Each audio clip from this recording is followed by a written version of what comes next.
episode 27. This is Fred Talks, a podcast of ideas worth sharing. Fred Talks addresses leadership, education, technology, discipleship, and ministry. Let's get started. Welcome to Fred Talks. This is Freddie Cardozo, your host. Today is part 3 of my 3-part series, Fighting the Great Battles of Our Time. In the first session, we dealt with the great global challenges of our world. In podcast 2, we dealt with great theological or ideological challenges. And in this third podcast, we'll treat the idea of great local church ministry challenges. On each of the podcasts, I've given 5 different concepts that thinking Christians should consider. Let's begin with the great local church ministry challenges. I think one of the tremendous challenges that the church is facing today is the breakdown of the family unit, and that's number 1. When I talk about the breakdown of the family unit, I'm speaking of things such as the rise of redefined families. When the U.S. Census talks about families, it often talks about the idea of households. I think the reason it talks about households is because family, especially in civic society, is increasingly more difficult to define.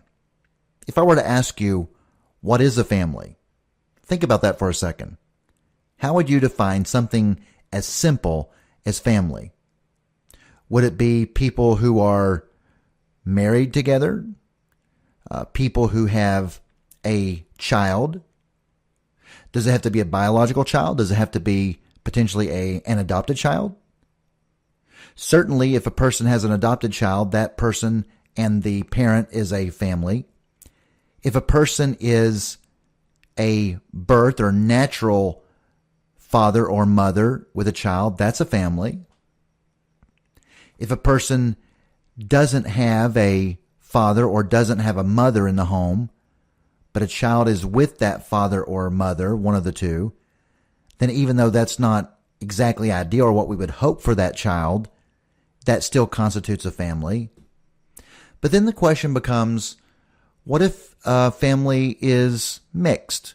That is a blended family. Well, yes, that still counts because that's what the Bible defines as family as well. So, in other words, if a couple has previously been divorced, one or both of them, and people are living in the home with them that are biological, natural children or adopted children, then that would constitute a family in the biblical definition. But then we get into other types of things. In other words, would it be a family if a person were living in the home who was not married, that is, they were cohabitating? Well, in the civic sense, increasingly that's considered family-like. Many times, again, the census calls it a household. But the thing is, in terms of biblically, would it be technically considered a family? The answer would be no, because the Bible presents a family as I said a moment ago, as biologically or adopted types of children with a parent, or of course, 2 people that are married together, living together in the same household. That's certainly a family.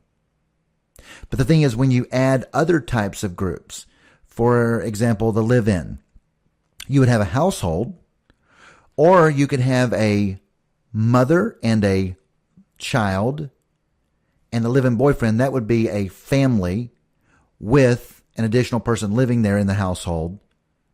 But technically, in the biblical sense, the man who is living in that's not married would not be technically a part of the family because they're not married. So that's what family is. So in that way, it's simply to say that there is a rise of redefined families.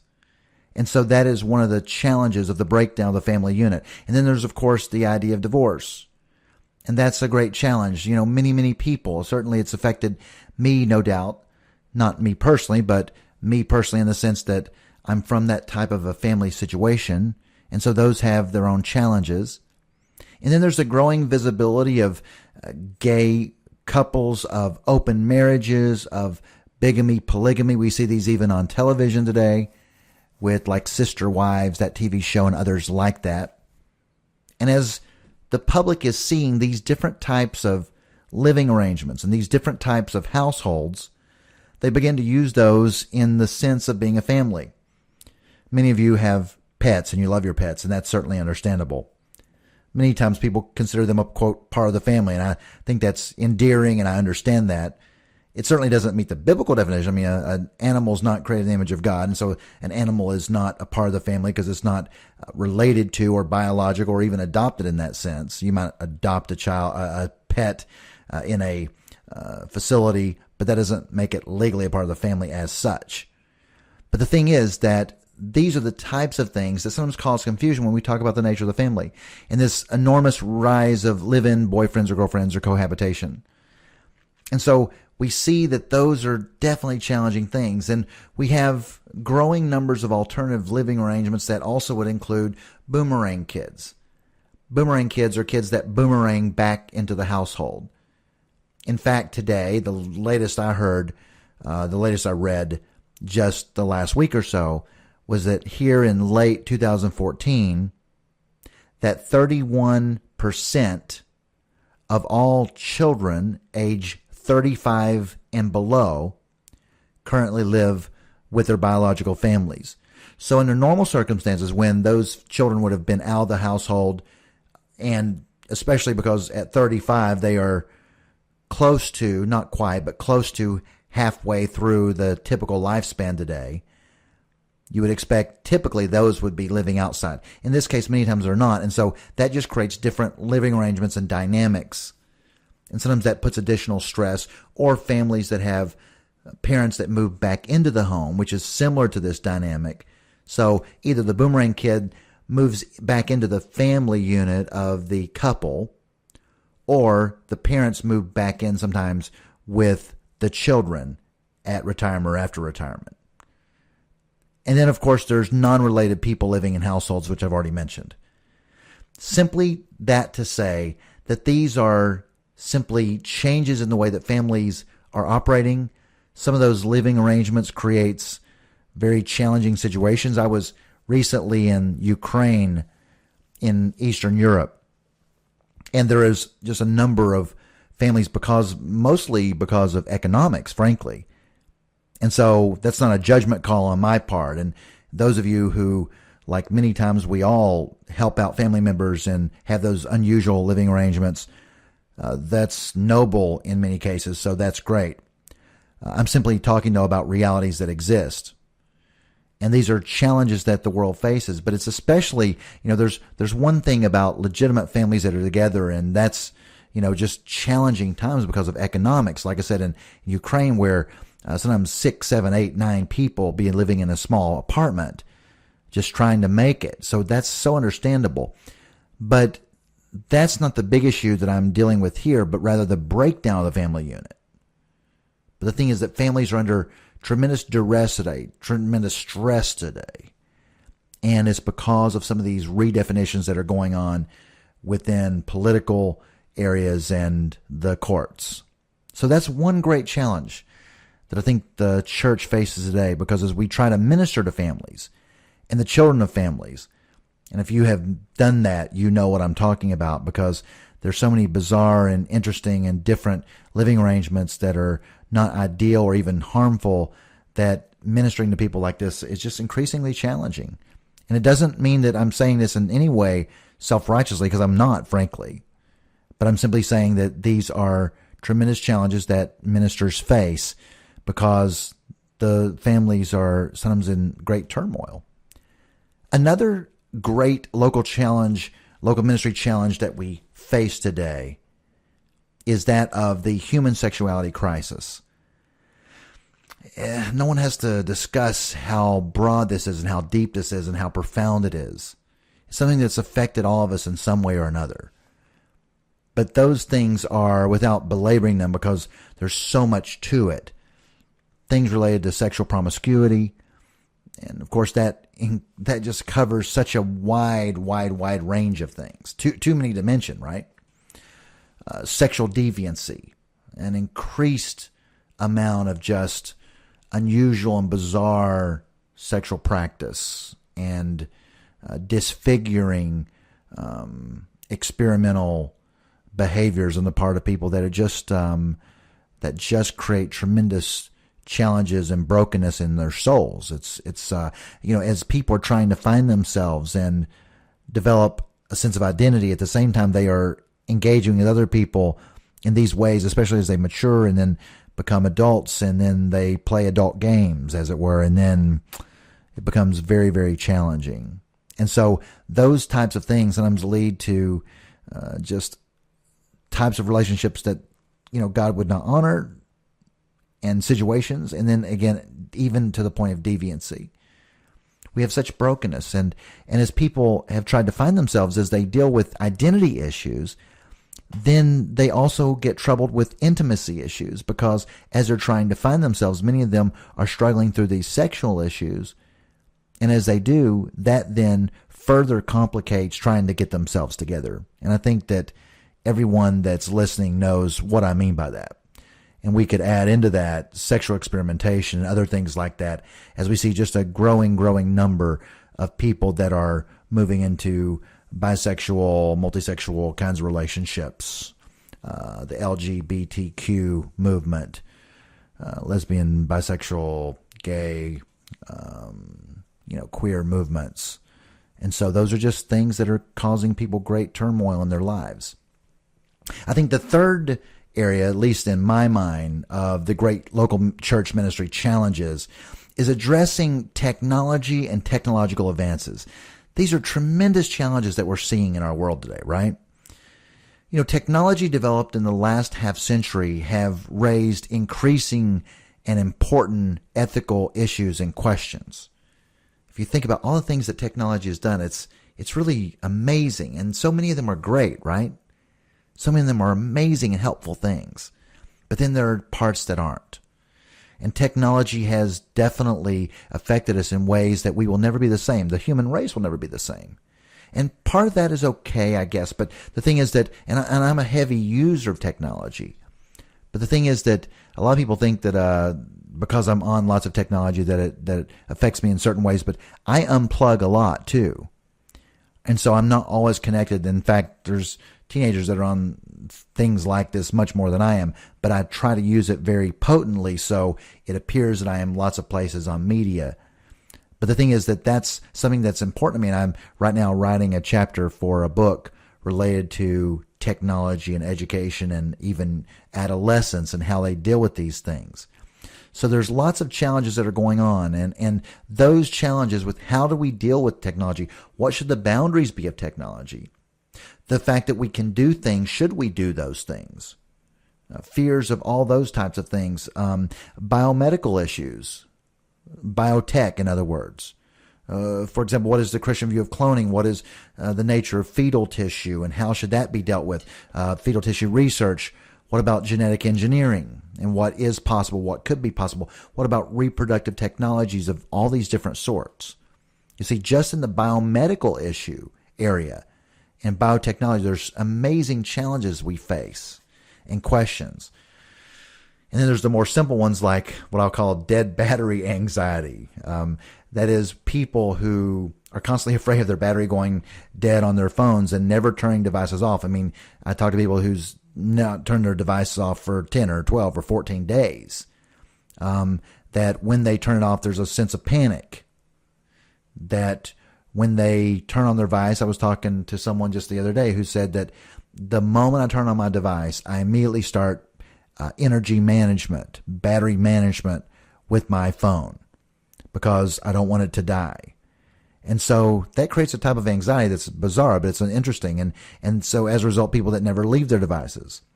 And then more and more things that are bizarre, like more and more phones being turned in with water damage related to the fact that people are now carrying them into the shower because they can't go without them even to take a shower. I mean, really? So we are awash in these things, pun intended.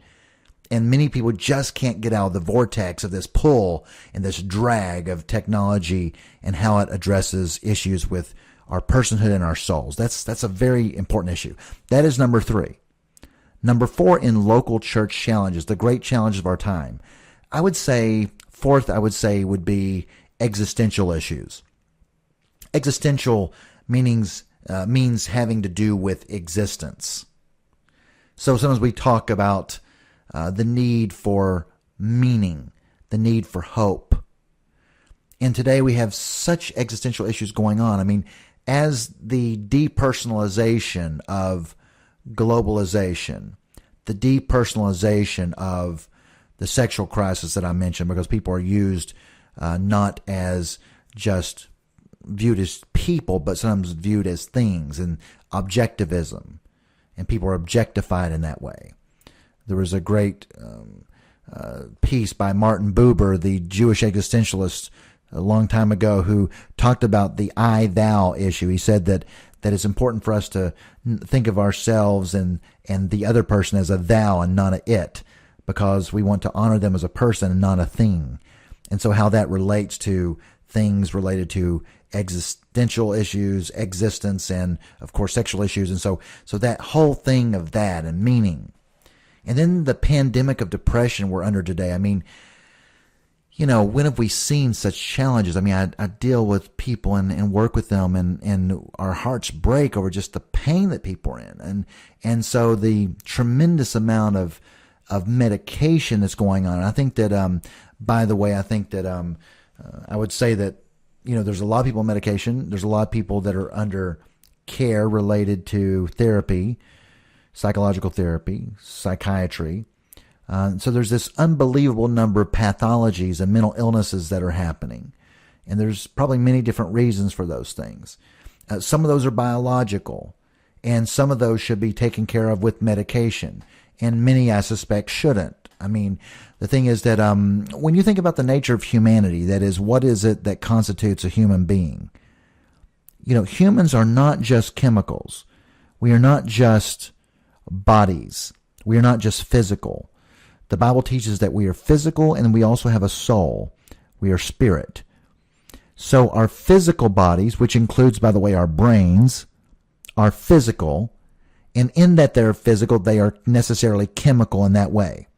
So because brains have issues, because they're physical, and because of the fall of humanity and the fact that we are, our bodies have failures, in the sense that brains have problems because they're part of the chemical reality of being physical, then sometimes brains need chemicals, that is medications, to address problems in that. And so some brain challenges, that makes sense.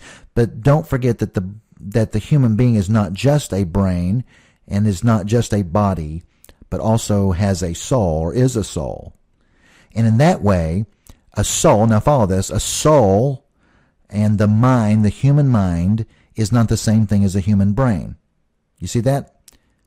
A human mind and the brain are not the same thing. The brain is a part of the body. The mind is a part of the soul.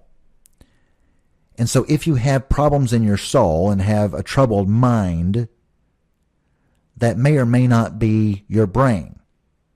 So brain issues sometimes require medication and chemicals to fix chemical imbalances in the brain, the physical part. But many people have troubled souls. And because we do, that is a part of the soul, that is a part of the mind. And the mind, because it is not physical, it's not the brain, it's different. The mind is not physical, therefore the mind cannot be fixed by chemicals. The mind can be altered. That's why we call them mind-altering drugs, right? The mind can be altered by those things. But that's why sometimes people that go on a medication that perhaps shouldn't continue to have the problems with different things, whether it's depression or other types of challenges, because some of the things on our hearts are just that, on our hearts and on our minds, not on our brains. But the thing is that this is a great example of the great challenges that we have existentially because of the fact that people are sometimes under-medicated, sometimes over-medicated, sometimes people that need to talk to someone that need just basic, sometimes just biblical counseling, frankly, and other people that may need some more serious care. But the idea is that these existential issues are important, and this sometimes leads to other problems that are physical in nature, such as these personal challenges sometimes lead to self-injury. I mean, we think about so many children and students that are dealing with things like cutting and other types of self-injury. It's really amazing and deeply troubling. And of course, the pandemic of suicide today. So these are all things related to great challenges that the church faces. And then the fifth and final one of the great battles of our time in the local church, I would say many of these relate to this very issue, and that would be the weakness of church discipleship. What is discipleship? Discipleship is when we lead someone to cultivate a relationship with God and to become a Christ follower.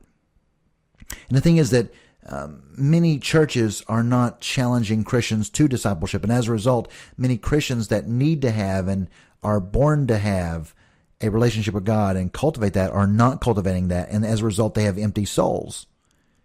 And they're empty inside, and that then affects other areas.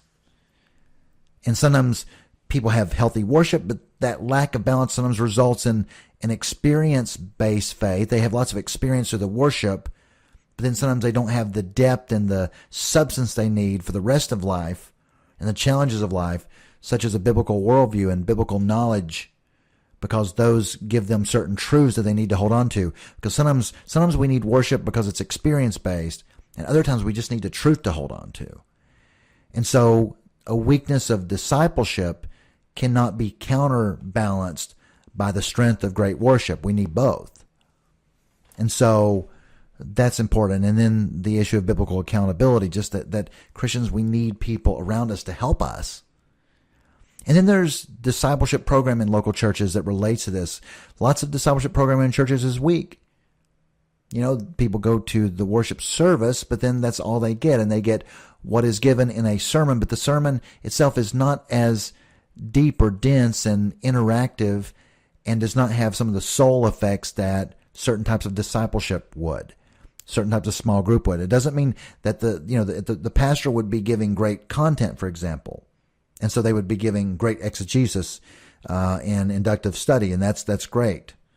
But the thing is, there's other things that go on in the life and the soul care of people that cannot be done in that setting.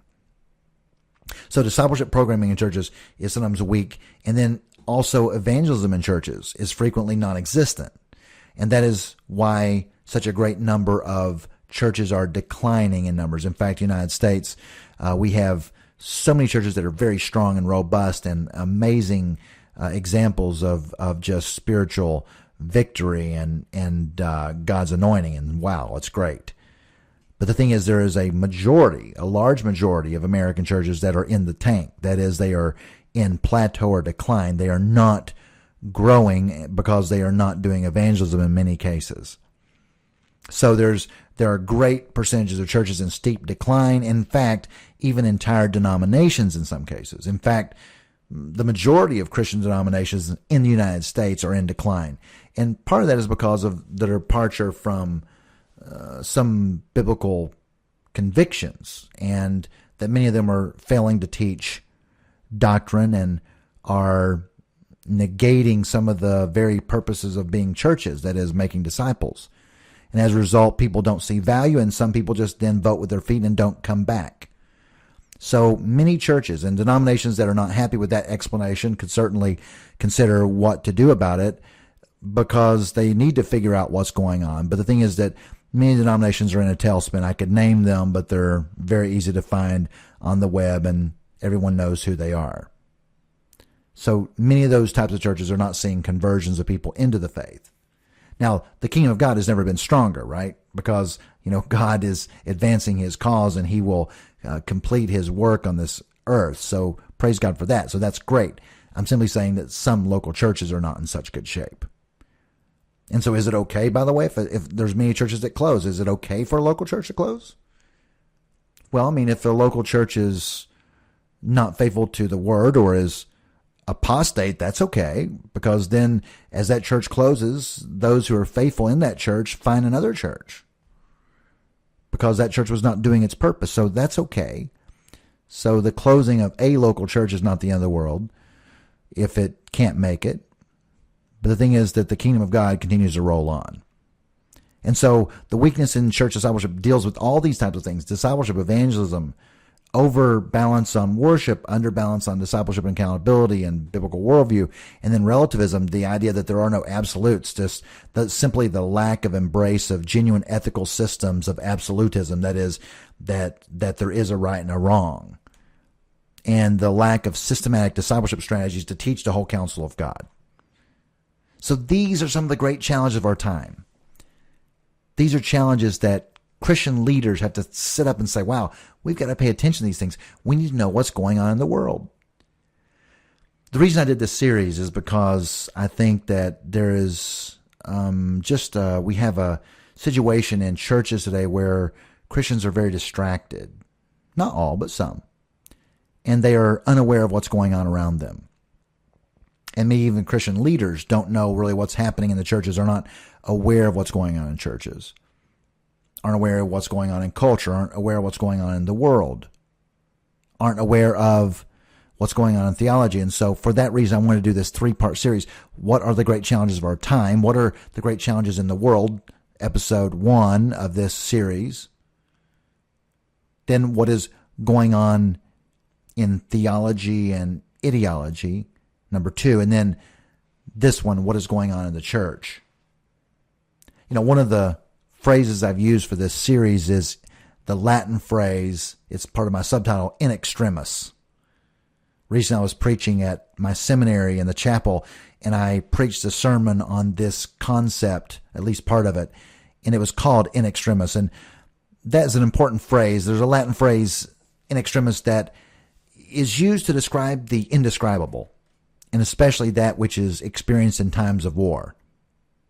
When the United States issues the Medal of Honor, the nation's highest military honor for valor and bravery, is a medal that is given so rarely that many of its recipients are honored posthumously because they were in such duress and under such grave threat that though they fought valiantly, they did not survive in spite of their own bravery.